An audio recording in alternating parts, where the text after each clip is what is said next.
France released their Six Nations squad just yesterday afternoon.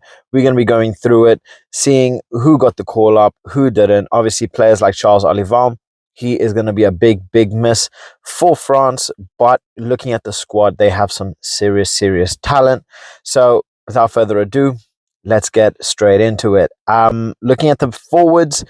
Now, before I start, I want to apologize because I know I am going to butcher a lot of these names. So please do bear with me. There are a couple of players that I've never actually heard of because I don't follow top 14 that much.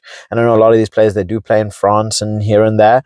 So I'm not 100% with a lot of these players, so please do bear with me. I would like to hear your thoughts in the comment section below. Maybe there's a couple absolute monsters that, I should check out, do a bit more research in, but let me know in the comment section below. So starting off with the forwards, we have Esteban Abadi, Dorian Aldegeri, Gregory Aldrit, Weenie Antonio.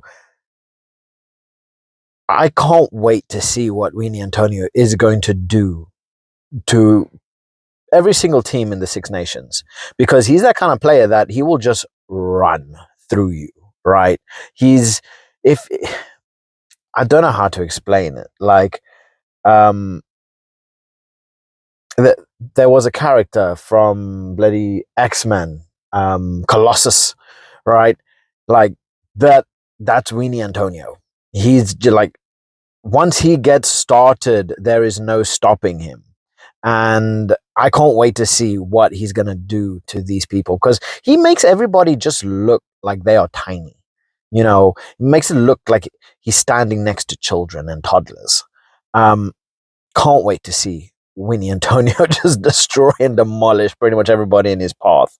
But yeah, moving on, we got Hugo Oradu, Cyril Bae, Georgie Beria, Paul Bodenhen, Joshua Brennan. That's a name. You look at all of these French names and, all of these names and then Joshua Brennan. All right. But moving on, Georges Henry Colombe, Francois Cross, Marco Gazzotti, Jean-Baptiste Gross, Matthias Halagahu, Oscar Jegu, I know Oscar, Anthony Jalong, Maxime Lamotte, Julien Marchand. Julien Marchand, like, his quality is there, right? And you look at the French squad and how they're building this guy. He's become so crucial to the squad. And a lot of these big players, they just gel so well together. And looking at the squad, they are giving themselves such a good platform to do so well in just the World Cup and Six Nations and everything that's put forward. They're giving themselves such a good platform to really destroy everyone and everything, right? This is why they are so scary right now to play up against, because you're coming with fast-paced rugby, plus they coming in with big hitters as well. Talking about big hitter, Peotu Malvaka, like him, Emmanuel Miafao are just scary. Like, positionally, one of the best in their position, and just scary. Like, when you talk about Miafao and you talk about Malvaka, it sends shivers down people's spine when they know that they have to go up against these people and they are just going to get run over, right? It's scary. It really is scary. I mean, you look at what the performance that he had for Toulouse up against the Sharks. Scary. And we're talking up against Springboks here, right? The Sharks had Springbok forwards, and look at what he was doing to them. Then you have Danny Priso, Rabah Slimani, and Romain Taufifenua. Sorry. Some of these names are just so bloody confusing. All in all, there are quite a few players here that I don't actually know of. So, like, let me know if any of these are genuine monsters. Outside of like Weenie Antonio, Mia Fao, and so on. But they look, they have a good squad, good ages, a nice mixture between caps, and yeah, I'm really looking forward to seeing this forward pack just absolutely dominate.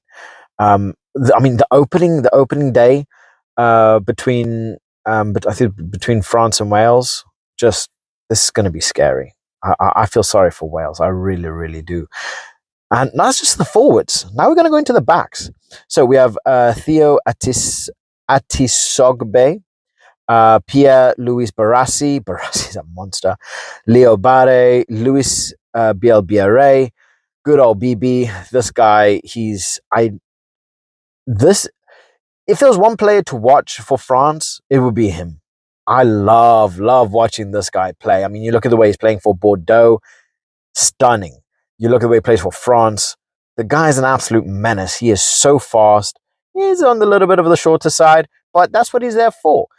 He's there to be quick. He's there to be nimble, and that guy is nimble. Like once he gets started, good luck catching him.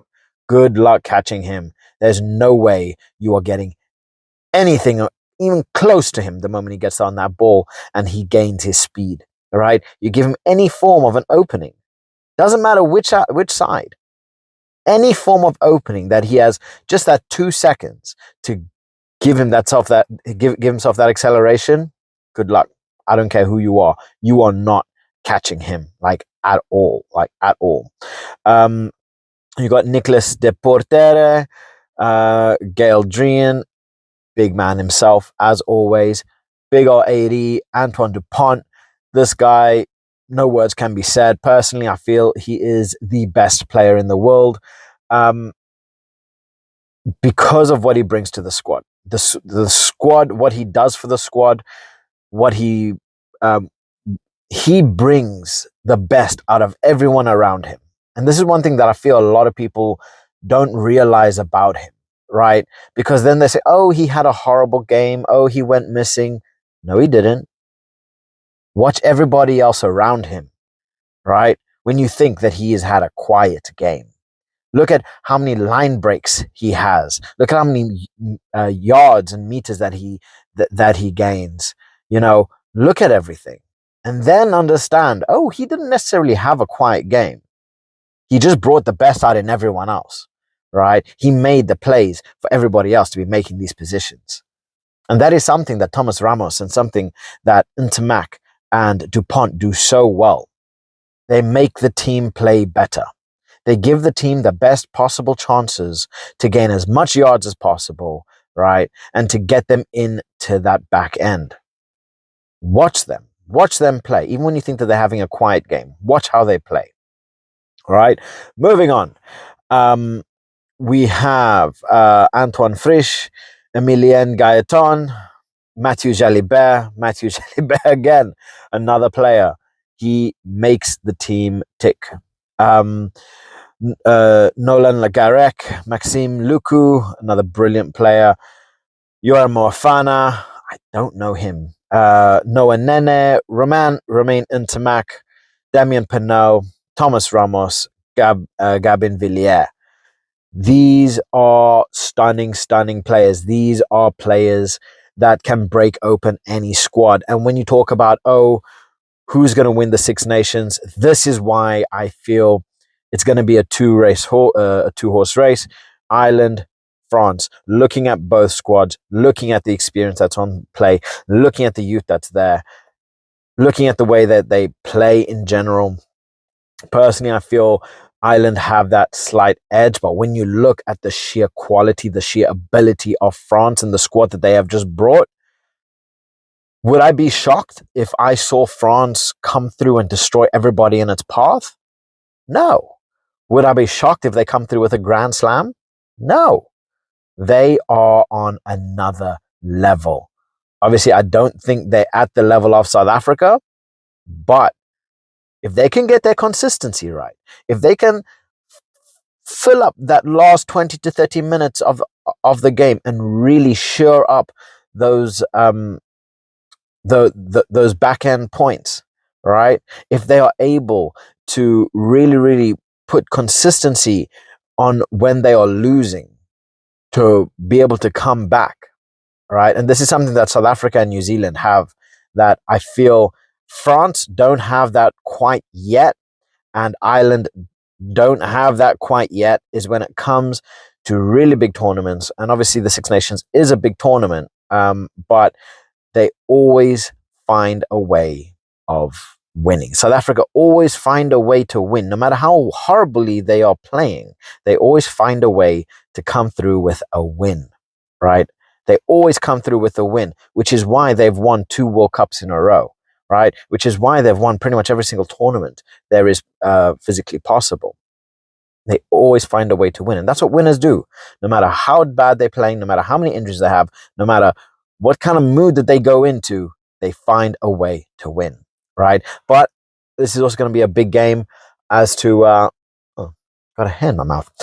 It's going to come down to how the teams are played, substitutions, how the time management is done, right? How well they manage the time of the players. Obviously, injuries and things like that do play a very, very big part, but I think they're going to do pretty well. And like I say, I would not be surprised if France come through and just absolutely wreck everybody.